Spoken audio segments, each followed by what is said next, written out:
হাওড়াতে নিয়ে আসা হলো প্রতিবন্ধী তবলাবাদক খুনের গুজরাট থেকে গ্রেফতার হওয়া অভিযুক্ত সিরিয়াল কিলার রাহুল উর্ফ ভোলু কর্মবীর ঈশ্বর জাটকে।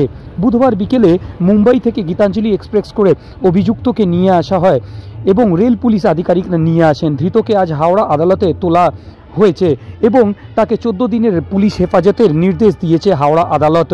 তাকে অবশ্যই অন্য একটি যুবতীকে ধর্ষণ এবং খুনের ঘটনায় প্রথমে গ্রেফতার করেছিল গুজরাতের জলসাদ জেলা পুলিশ। তদন্ত তারা জানতে পারেন রাহুল একজন সিরিয়াল কিলার। গত কয়েক মাসে তবলাবাদক ছাড়াও আরও 5টি খুনের সঙ্গে সে জড়িত। ধৃত পুলিশকে জানিয়েছে বিড়ি খাওয়াকে কেন্দ্র করে গোলমাল এবং তার জেরেই সে তবলাবাদককে ধারালো অস্ত্র দিয়ে কুপিয়ে খুন করে এবং 10,000 টাকা এবং মোবাইল লুট করে সে মালদা স্টেশনে মধ্যে খুন করে সে নেমে যায় আজিমগঞ্জ স্টেশনে এবং তারপরে সে হাওড়া এসে সেখান থেকে দক্ষিণের দিকে ট্রেন ধরে সে পালিয়ে যায়।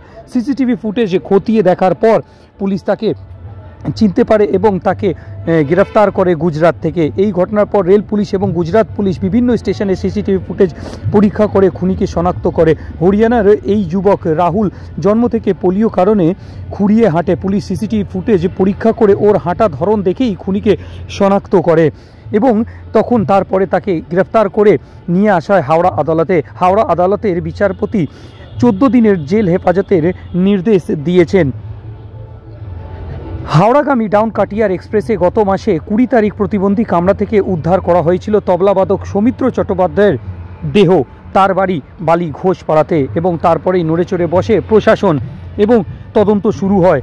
বিভিন্ন স্টেশনের সিসিটিভি ফুটেজ খতিয়ে দেখা হয় এবং ধরা হয় এই ধৃতকে এবং গ্রেফতার করা হয়। রেল পুলিশ এবং পশ্চিমবাংলা পুলিশের হাওড়া সিটি পুলিশের উদ্যোগেই ধরা হয়েছে গুজরাট থেকে রাহুলকে।